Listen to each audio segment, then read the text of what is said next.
Rick Barnes has Tennessee in the NCAA tournament again, and this time as a number 2 seed in the Midwest Regional. They finished the regular season with a record of 27 wins and 7 losses. On Saturday, they could potentially match up with UCLA or Utah State.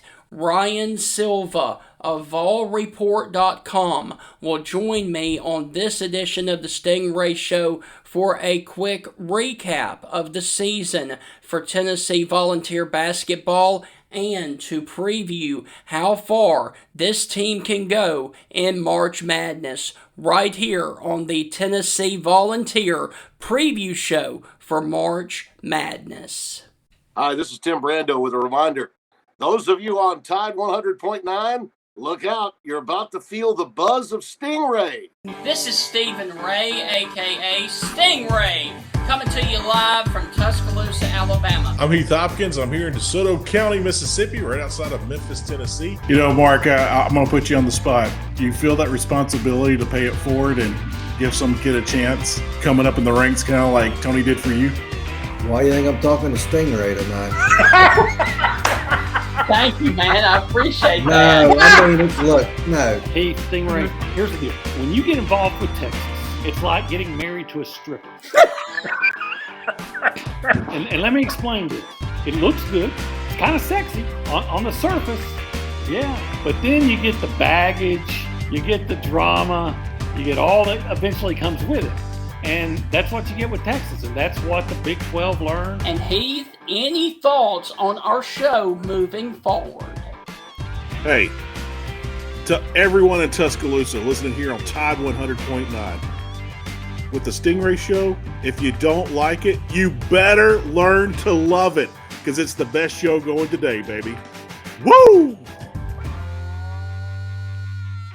And with that, I would like to say go Big O and go Vols as we are about to preview the NCAA path for the Tennessee Volunteers. Their first opponent in the tournament is the 15 seed Wofford, and to break down Tennessee moving forward in the NCAA tournament, I am about to be joined by volreport.com's own Ryan Sylvia. Ryan, how are things with you up on Rocky Top as Tennessee was oh so close to winning the SEC tournament? They got to the championship game, but fell short to the Florida Gators. Yeah, it's been good here. It's, I think there's, I don't want to say frustration, but, of course, everyone would want to win an SEC championship. But at the same time, I think what they were able to do against that elite set of teams like Texas is no slouch. That's an NCAA tournament team, obviously. And then you play an Auburn team who's the number 1 overall seed, and you're able to beat them, and then you're able to play tight with Florida. I think being able to play in a tournament setting and show that, they really can hang and they can compete with some of the top teams in the country has given a lot of people, a lot of fans, maybe a good taste in their mouth as you head into March Madness, that this team could be the team to break through and make the first Final Four in program history at the very least, get out that first weekend, and then you kind of roll the dice in the Sweet 16, the Elite Eight, and you see what happens. So I definitely think there's some good vibes here on Rocky Top right now, whether that's in the locker room with the coaches, the players, but also fans. It's been an up and down season for the fan base in some ways. It's been a divisive team in ways, even though they've been so good. But right now it feels like it's pretty unified around the potential that this team has. So Tennessee comes in with a record of 27-7 overall. If you would, please go back and recap the little bit of the end of the regular season for Tennessee, please. Yeah, I mean, they got off to as good a start as you could ask for. Climbed up to number 1, going undefeated out of conference play. You run into that first barrier when they went to Gainesville and lost to Florida by 30 points, easily their biggest loss of the season. And then a couple games later, you go and you lose on the road at Vanderbilt, and that's when maybe people started to get a little frustrated, despite how clearly good this team was. There's a little bit of frustration on how those 2 games went, and I think kind of in a funny way, even though they lost at Auburn, it was such a close game in late January. against the number one team in the country on the road that it got people optimistic again. And then you turn around, you lose to Kentucky in a close game the next game. So that's, you can kind of see where it was like you win 3, you win 4 in a row, and people get excited, and then you drop one that fans didn't want to against a tough team game that they felt like they should have handled, like probably just ended up losing both of those, or the one on the road at Vandy. But they did a good job of responding to those losses, because you look at that Auburn game, you look at the Kentucky game where they lost those back-to-back. Well, the next team coming to town was that Florida team, and Tennessee didn't have Zakai Ziegler, and Tennessee didn't have Igor Milicic, and that's 2 starters, and they're able to beat Florida by 20 points at home without them. Then they turn around and they beat a Missouri team who's really good at home, and you could start to see things build back in the right direction. Really, probably the best stretch at the end of the season was they're able to get their revenge on Vanderbilt at home.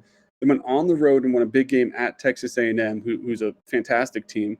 They take care of business on the road at LSU. And then you get the Meshack miracle, the Jemai Meshack shot from about half court against Alabama that really, I think, put this team kind of back on track in a way. And they end up losing their next game at Ole Miss. And, it's the SEC. It's on the road. You're going to lose some games. So it is that up and down type of feeling. But just because they beat that Alabama team, they responded on senior day, and they beat South Carolina, and were able to send off that whole group of seniors they have. I think that you could argue they're playing their best basketball right now. You could argue that this is a team that's kind of as hot as anyone, probably but Florida, heading into March Madness, and that's got to give you a good feeling just the way this thing ended up. Okay, so let's look at the NCAA bracket, and Tennessee is in the bracket with Houston as the number 1 overall seed, and Georgia is in that bracket as well, and then also Texas and Kentucky.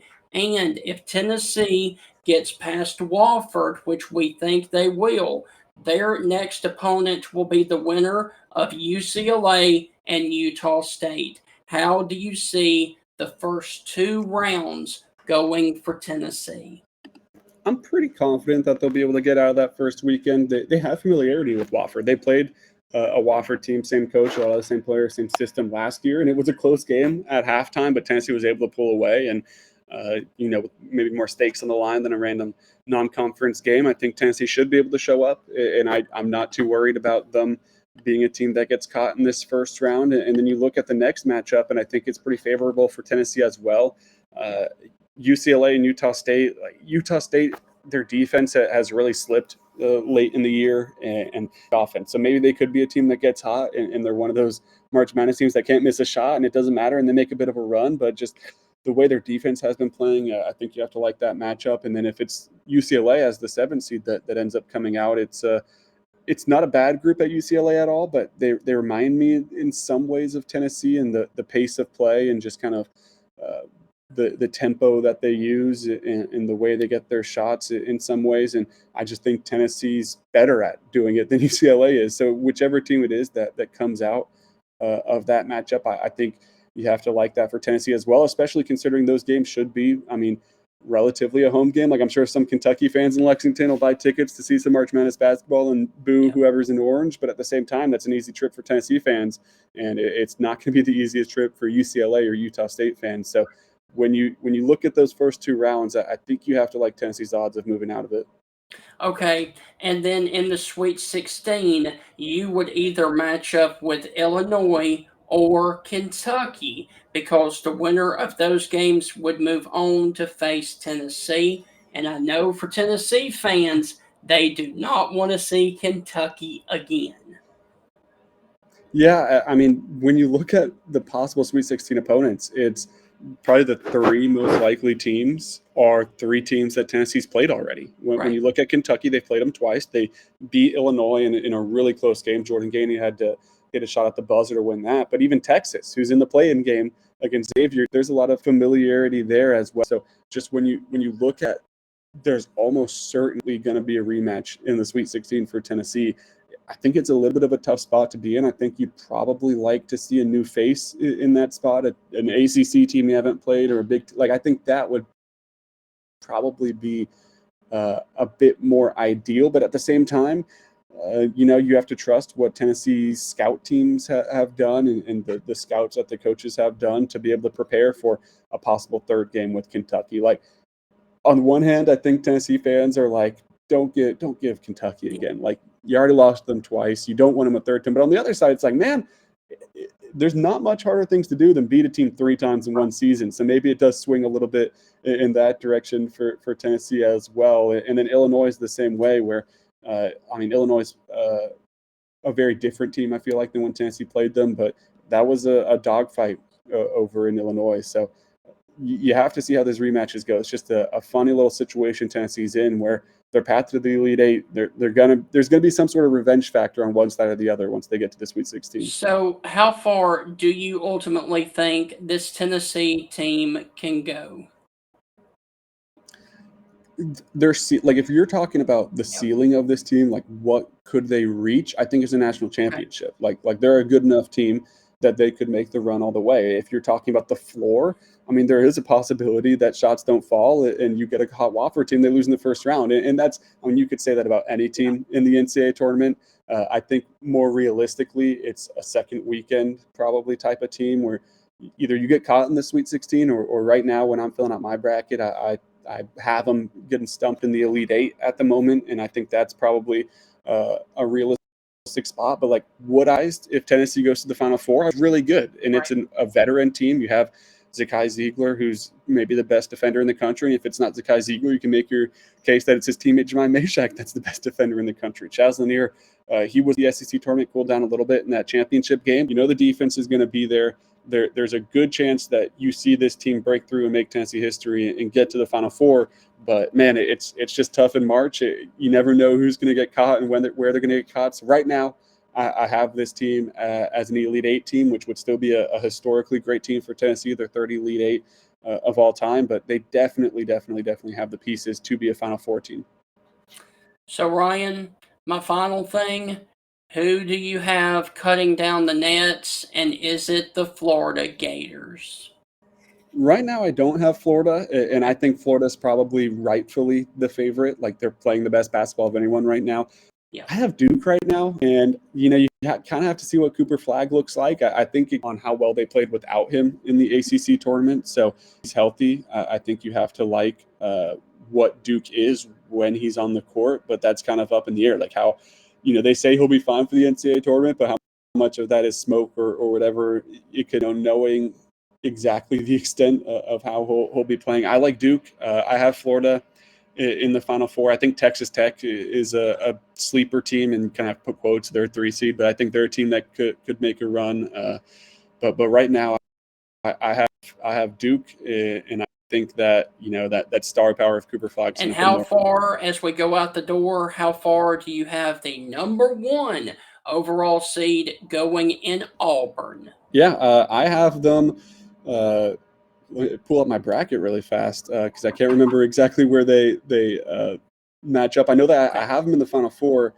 It did match up like that. I have them in the championship, and I have Duke beating Auburn in that game. Auburn's a really good team. My Final Four right now, I have Auburn and Texas Tech on one side, and then I have Duke and Houston on the right side. I've been going back and forth on that Houston game though, because they have a tough pool in round 2 with Gonzaga. Like, Gonzaga could be a Final Four team themselves as an 8 seed. So I've been going back and forth there. But then you look at the bottom side, I don't have much faith in Kentucky going too far. But at the same time, do I have faith that it would be Tennessee coming out to the Final Four?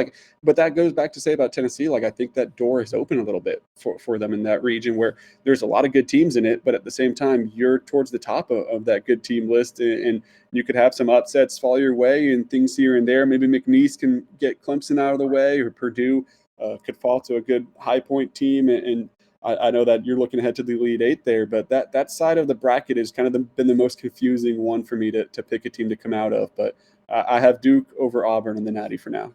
And what about Tennessee's arch rival?